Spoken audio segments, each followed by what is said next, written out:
Hello artists, I'm going to show you how to use the slab method for making clay. I have a ball of clay and I'm going to have an extra piece, my water or slip you can use, a scratch stick, and now the coolest thing in the world, a rolling pin and slats.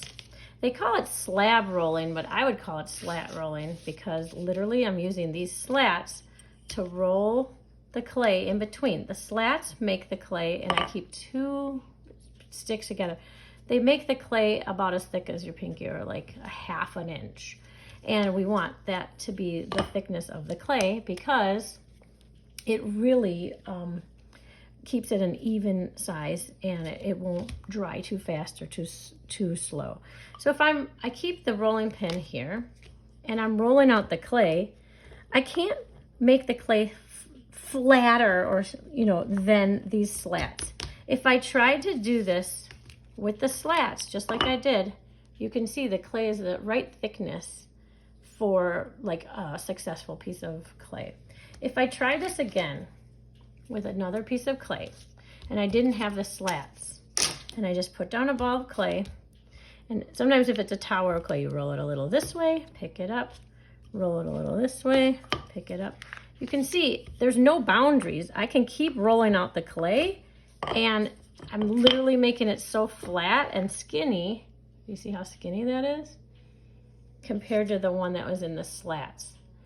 It's going to dry too thin, like it'll crack because it's very air dry and thin, and it will break. This is going to be, it's wiggly now like a piece of bologna. This one's more like a steak, I have no idea. But this one's so thin that when it dries, the chances of it, if it's bigger than my hand and this thin, this kind of clay will break right away. So instead of keeping the rolling pin going all over the place and making this thin piece of bologna, make sure you put down the slats first. Take your clay, put it in the center, and roll it. And why do we need slats? Or slab roll. Slab clay can do so many different things. I can take a slab of clay and I could even trace, where did my little stick go? I can trace or draw a shape, and right now I'm just going to draw a circle. And what happens is I could make something like a low relief sculpture or a bas relief. So I can do that and just have a really cool slab of clay. I can smooth this out. I like how the slabs are just here. Slats, you can go away now. So if I took this one really cool slab of clay, I can make a mobile, which is like a hanging decoration. I could make an ornament. I could have this to be the base, and then put coils and make a different kind of pot. But I'm going to start with this slab. I'm just going to show you different things I can do with it. So I'm going to zoom in a little bit.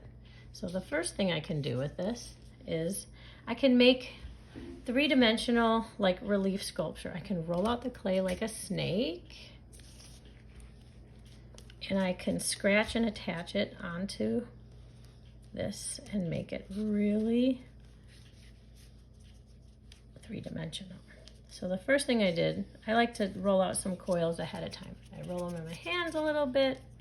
I roll it onto the tablecloth. We're going to use a white piece of paper. If you notice, I used blue, and the blue paper is kind of peeling now and sticking to the clay. So I don't need to have that, but I did, so that's okay. So for this, I'm going to add a piece of the coil. I'm going to scratch it and attach it. I'm going to draw the letter R because I feel like that'd be fun to do. And I'm going to scratch onto the R.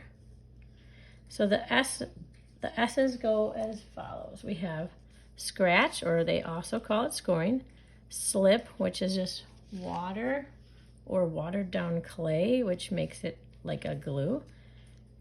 And then I'm going to place the different clay onto it, the big snakes. And the last S word is smooth. So I'm going to smooth this together. Sometimes if it's tiny, I need to use my little tools like a stick and just smooth this on. I might use my fingers, or if I have something even weirder, maybe a pencil or something, that might help too. And then once I have my three-dimensional snake, which turned into a letter, which is kind of cool, I might notice that I can actually make textures on this.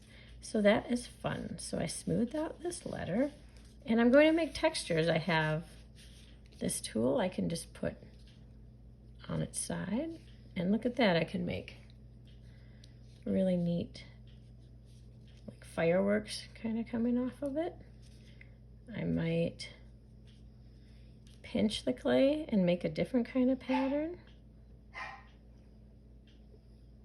The one thing that doesn't work for bas relief or low relief sculptures is trying to make things stand up really tall and straight, or like really thick, like a tower. Any thicker than your, or taller than your pinky will just fall over. So it's important when it dries, there may be a chance that it would fall off, so we don't want to do that.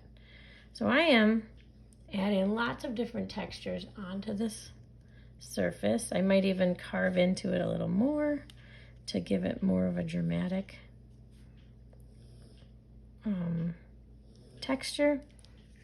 And I can even poke a hole at the top so we can put a string through it. Look at that, I can wear it as a giant necklace.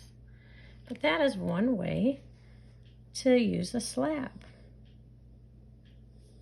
And I'm going to smooth that out. Just the stripes are cool. And I hope that you can use the slats and make sure you always remember to do it that way. When you finish any type of art in here, make sure you write your name on the back and what class you're in. And then we're going to let it dry on the shelf. If it's not finished, we're going to put it in plastic in a box, a plastic box with plastic wrap, and then you can work on it the next time you have art. I hope that you enjoy working with slabs.